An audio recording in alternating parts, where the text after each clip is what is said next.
If I left you with that impression, there is not going to be city or federal money helping you finish Rich Hill. They're doing it with their money. No, what I said was this downtown project, we refer to it as the SFC project. It's the Chicken Island and all that work that's under review by, well, was under review by the City Council in their environmental analysis, and now it's going through the process of site plan review and sale of land. That's a project that we could get some of the stimulus money to build the city's infrastructure, and that's all. The same thing on Ashburton Avenue, where we did what's referred to as the Hope 6 project. We knocked down the low-income housing project, Mulford Gardens, which is the oldest in the city and one of the oldest in the state. And what we're looking to do is widen Ashburton Avenue and basically create some really good building lots so that private developers will come in and build middle-income, affordable housing, stores, the kinds of things that will rejuvenate that entire corridor of Ashburton Avenue from Yonkers right down to the waterfront. Those are the two places where only city infrastructure's projects could be eligible for this federal stimulus money. We don't know if we will be, but that's something we're applying for. Rich Hill is going on its own with private money. It looks like it's stalled at the moment, the building, what I can see from the thruway. No, they're not. Do you expect any revenue soon from that? Not until they open. They don't expect to open until spring of next year. I will tell you they're having some trouble. They're having trouble because some of the tenants who had signed on are now backing out, and that's true all over the country. I know it's true of other cities where I speak with the mayors, because they've kind of pulled back in their expansion plans because of the economy. Some of them have gone out of business. But they are signing new tenants, and their plans are to open in the spring. In fact, they were even talking about accelerating it so they could open up before Christmas. It seems less likely, because to do that, they have to get at least a month in, if not two, before Christmas in order for it to be effective. If they can't make that, then it makes no sense for them to open until spring. So I'm guessing more likely spring of next year that they'll open, but they're still planning on opening on, and that is their scheduled date. They're planning on opening on time. Thank you. You're welcome. Mike? Mike? When you finish, there are a couple of people down there. I'm just curious, with all the talk of the development of the downtown area, could there not have been greater effort to help some of the businesses down there, which have, some of them I think have closed, and others are seriously in jeopardy? Well, we do have programs that do help small businesses down there, and have had them and continue to have them. We have small business loan programs. We have SCORE, which is the Senior Corps of Retired Executives. We have a number of programs and have worked with a lot of those businesses down there.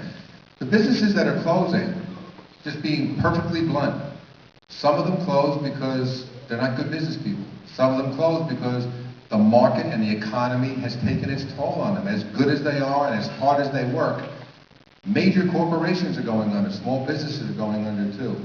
And one of the things that if you talk to many of the businesses down there, they're all counting on is this project happening. Because this project will bring in thousands, hundreds of thousands over the course of the year, people into downtown who aren't coming there now.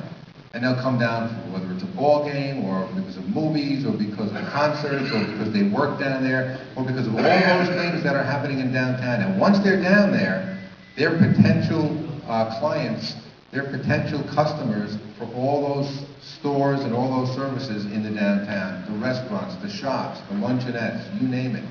They're looking for the influx of people. There's no other way for them to make money except to serve people. And if more people come in, they have a better shot at doing that.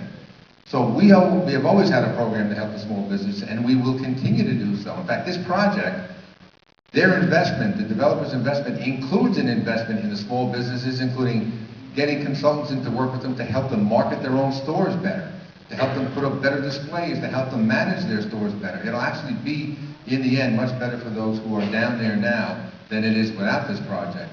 But it can't happen without the economy going back and without the project actually being built and having all those workers in construction and all those permanent workers and all those visitors down there so they can actually go to these stores and go to these restaurants.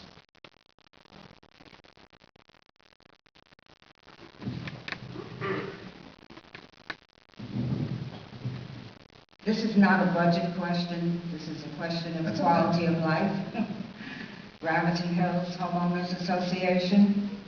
We have a problem in our area with a deserted house, a house that was supposed to be expanded. The owner cannot be found. I have been in touch with several departments in the city, and the answer is we cannot do anything about that deserted house until we find out who's paying the taxes. We have found out that the son is paying the taxes, but unfortunately, no one in the city can find out where he lives. Do you know the address of that? I'm sure you do. 30 Gramerton. 30 Brown. John, are you aware of that? Yes, I am. We have, as we do with all buildings that are vacant, this is a building that is under construction. Oh, this isn't, oh, it was under construction. We have made sure that the building is secure, that it's not open, allowing access to it. Unfortunately, I think that the economy certainly has something to do with the construction stalling on it. But again, there are certain limits that we do have. Well, the builder is still dumping. I know the city came in and cleaned up the property, but it looks disgusting. There would be no one in this audience who would buy a house opposite that one. It's all quality of life and real estate value. Are you saying that the builder is still dumping on that property? Yes. That certainly we can get cleaned up. And by the way, every time we do, we lien the property, so in the end, we'll collect that either on the sale of the property or the house. That doesn't help you if you wake up one morning and there's a pile of debris on the property, and in the end, we end up cleaning it up. We will eventually get our pound of flesh, but it may take us a little while. Well, it's over 2 years now. It's about 2 years. Yeah, no, I understand, and it's not the only house that we've had in situations like that. But as the commissioner said, there are limits to what we are legally allowed to do. If it's maintained so that it's boarded up and it doesn't have illegal access to it, we're hard pressed to do anything to it. If it starts getting broken into, and this is not a suggestion, but if it starts getting broken Well, into, I think it's a fire hazard. Well- And I've been in touch with Commissioner Pagano about that. but if it starts getting broken into, there are things we can do. I mean that. Well, what about finding who the son is paying the taxes? What's his address? Why can't you get in touch with him? I don't know the answer to that. What I would ask you to do is before you leave tonight, sit with the commissioner, give him all the information you have, whatever you might He have. has it all. Well, as far as collecting the taxes, I'm not sure. Jim, that's your field. I understand. There's somebody out there.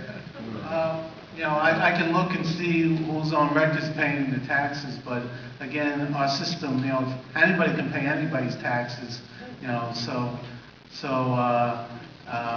don't know what we can do, but see if we have information who's actually paying his taxes. We'll take a look at it, but just understand. Because if the tax bill goes to the place and the person picks it up and writes a check to the city of Yonkers, we would not have the actual person who actually paid the taxes, but the taxes are paid. Right. We'll see what we can do. I can only tell you that there are limits to what we're legally allowed to do, as long as it's maintained in a safe condition. And when somebody does dump it, whether it's the owner of the property or somebody who just finds that a convenient place to dump, we end up cleaning it up until we can get them back to the table, and in the end, we'll get paid for it. I just want to let you know, we will have it checked tomorrow to see if in fact there is any dumping. If there is, we will, if we have not had success